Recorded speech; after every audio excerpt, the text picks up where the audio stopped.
Bom, primeiramente é agradecer a hospitalidade de todos aqueles que se predispõem a ouvir sobre o Evangelho. E o Evangelho é uma coisa maravilhosa que vem solapar as bases da sociedade materialista e, em seu lugar, erigir os alicerces de um reino imortal, um reino espiritual, um reino que ele não está aqui nem acolá, como diria Jesus, mas dentro do coração de cada um. Hoje nós vamos falar desse reino e da passagem do Evangelho segundo o Espiritismo, meu reino não é deste mundo. Conta as tradições e os textos evangélicos que Jesus capturado se deixa conduzir, ele é açoitado, ele é vestido de vermelho com um bastão de cana e uma coroa de espinhos, mas quero falar aqui daquele momento em que ele está conversando, ele está sendo interrogado por Pilatos. Primeiramente, quem é Pilatos? Pilatos é o governador, ele é o interventor do Estado romano, do Império Romano, junto ali a Judéia, a Jerusalém, porque eram colônia de Roma. E onde é que Jesus foi levado? Ele foi levado na chamada Torre Antônia, que era uma fortificação que ficava bem coladinho ao templo, porque eles estavam nas festividades da Páscoa e eles não queriam entrar com Jesus lá no templo, levaram ele para a Torre Antônia. A Torre Antônia é um conjunto de 4 torres, uma fortificação, porque no templo ficava lá o Sinédrio, que era o conselho dos sacerdotes, era o poder religioso, o poder político e inclusive o tesouro lá da Jerusalém. Então tinha que ter ali uma guarnição. E Pilatos, que ocupava um posto administrativo, ele chega e pergunta: tu é o rei dos judeus? Aí Jesus diz o seguinte: tu o dizes, né? Tu o dizes por ti ou pelos outros? E Pilatos, nessa conversa, fala: mas você é rei? E Jesus fala: olha, se eu fosse rei, se o meu reino fosse aqui, ele ainda não é, mas se fosse aqui, os meus ajudantes estariam combatendo para que eu não caísse nas mãos dos judeus. E Jesus diz uma frase que ela tem mais de 2000 anos que está escrita, que a gente precisa olhar essa frase. Não nasci e não vim a este mundo senão para dar testemunho da verdade. Testemunho vem de testa, de estar à testa, de olhar, de entender aquilo que aconteceu. Então, testemunha é aquele que presenciou o fato. Testemunha é aquele que presenciou aquilo que aconteceu. Então, Jesus veio para dar testemunho da verdade. E Jesus fala: todo aquele que é da verdade, ele está comigo, me acompanha. Dito isso, o Pilatos diz a seguinte pergunta: mas o que é a verdade? E sai, foi conversar com os judeus. O que é que nós temos nessa passagem? Jesus diz: não nasci e não vim a esse mundo a não ser para dar testemunho da verdade. E Pilatos fala: mas o que é a verdade? Pilatos desdenha da verdade de Jesus. Pilatos relativiza para baixo a verdade de Jesus, desconsidera a mensagem, não quer entender a mensagem de Jesus. Porque se ele quisesse saber, ele teria feito a pergunta: mas o que é a verdade? E teria ficado para ouvir a verdade de Jesus. Jesus está ali para falar sobre a verdade. E Pilatos pergunta: mas o que é a verdade? E sai fora, porque ele não quer ouvir a resposta de Jesus. E Pilatos, nesse momento, antes disso, aliás, ele diz o seguinte: não vejo culpa nenhuma nesse homem. E aí que ele manda açoitar Jesus. Tal. Que o Pilatos, ele está ali entre a consciência dele, que não vê crime nenhum naquele homem, mas o clamor do mundo material representado ali pelos governantes de Jerusalém. Então ele está entre a consciência dele, que não vê pecado nenhum, mas o clamor do mundo material, do mundo real. E aí Pilatos, ele oscila, ele tem esse movimento pendular. Uma hora ele fala, não, Jesus não fez pecado nenhum, né? Mas já que vocês estão pedindo, é isso que aconteceu. Manda que Jesus seja crucificado. E Jesus em nenhum momento se coloca numa situação de afrontar essa autoridade temporal, material, que Pilatos estava investido pelo Império Romano.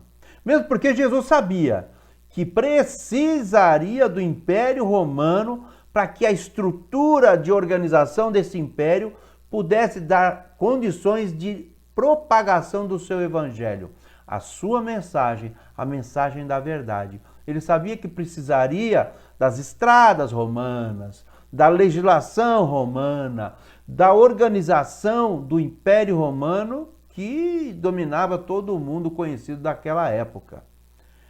Então Jesus entendia a autoridade de Pilatos e respeitou essa autoridade de Pilatos sem se humilhar diante dessa autoridade, né? E o que é que nós entendemos, né? Os aspectos. Esse Pilatos, quem é hoje? Não estou falando da figura, Pilatos, a pessoa. Estou falando do personagem. Quantas pessoas estão diante da mensagem do Evangelho? Estão diante do Mestre. E o Mestre fala, eu vim dar testemunho da verdade. Eu tenho uma novidade para te contar.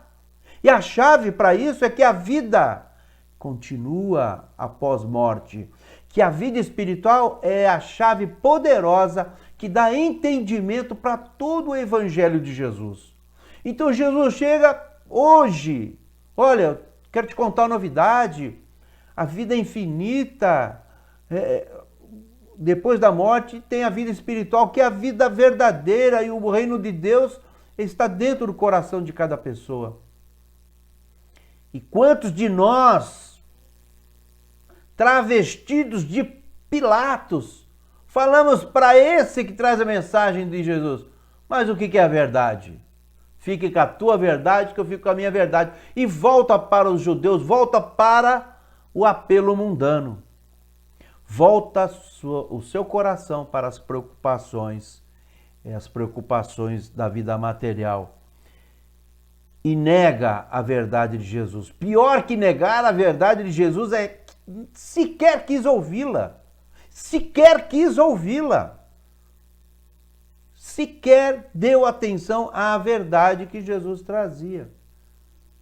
Que para ele, certamente, a pessoa é um caipira. Jesus era um caipira, gente. Jesus era nazareno. Oi, sou. E eu estou falando aqui de Minas Gerais. Então Jesus, ele não era da urbe, ele não era da cidade, ele não era da Jerusalém poderosa. Ele era de Nazaré, ele era nazareno, né? Então, que verdade teria essa pessoa para nos trazer?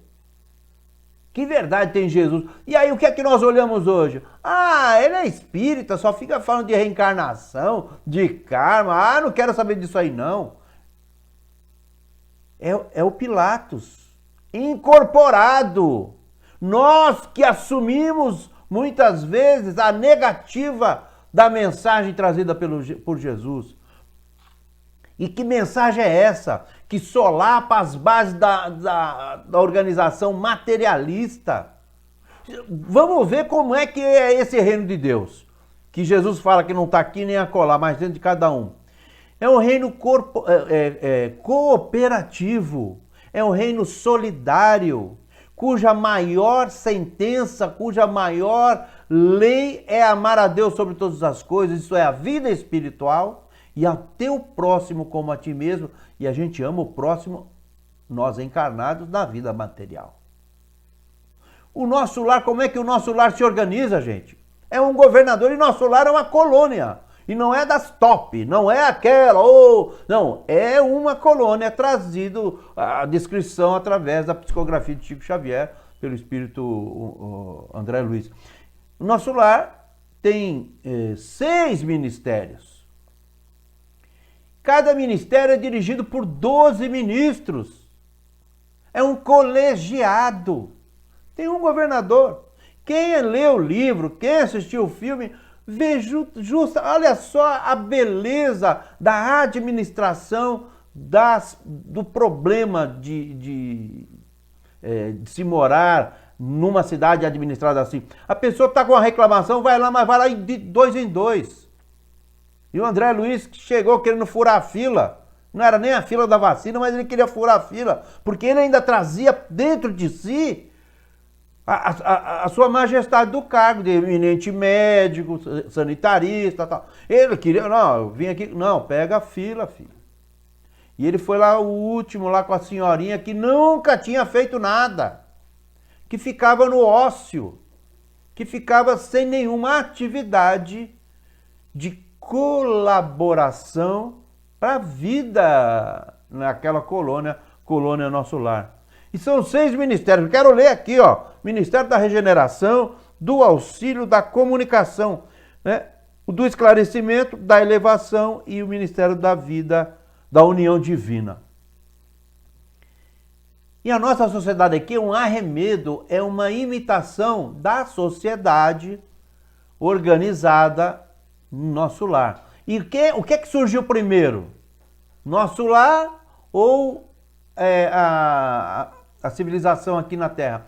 Quando vêm os capelinos, quando os espíritos que vieram aqui no seu degredo, no seu exílio, para aproveitar novas oportunidades de trabalho e remissão, eles se antes de reencarnar, se organizaram nessas cidades, nessas colônias. Então aí fomos reencarnando e fomos reproduzindo aqui aquilo que a gente trazia na nossa intuição. Mas o que eu quero dizer aqui, que esse episódio dessa conversa de Jesus e Pilatos, onde Jesus diz que ele veio dar testemunho da verdade e Pilatos menospreza essa verdade. Quantas vezes nós não fazemos exatamente a mesma coisa? Lavamos as mãos e deixamos para lá e depois a gente amarga dores, pranto e ranger de dentes. Jesus ainda está de pé, colocado sem questionar o livre-arbítrio de Pilatos e o nosso livre-arbítrio, sem violentar Pilatos e sem nos violentar. Jesus ainda está de pé, olhando-nos à face. E o nosso coração ainda oscila entre a consciência e o apelo à vida mundana, à vida material. Saibamos nessa pandemia, nesse repensar das relações, nessa situação toda que vivenciamos, que o Evangelho de Jesus nos traz algo maravilhoso. De que a vida que vale a pena ser vivida é a vida pelo outro, é a vida da compaixão, é a vida da empatia, é a vida do amor ao próximo. Um amor que não é sentimento, mas um amor que, acima de tudo, a ágape é uma atitude de respeitar o próximo com tudo aquilo que o próximo tem, como Jesus fez com Pilatos. O governante do orbe conversando com o governante romano lá na velha Jerusalém, há 2000 anos atrás. E se nós fôssemos o Pilatos hoje? Que verdade? O que é a verdade? Vamos ouvir a verdade de Jesus. Está aí, há 2000 anos ressoando em nossos ouvidos. Então esse é o convite, para que todos possam entender essa verdade, procurar essa verdade de Jesus. Procurar.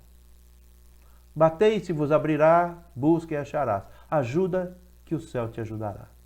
Essa é a mensagem de hoje. E um abraço, um agradecimento maravilhoso a todos vocês. E que Jesus nos liberte com seu amor inquebrantável. Muito obrigado.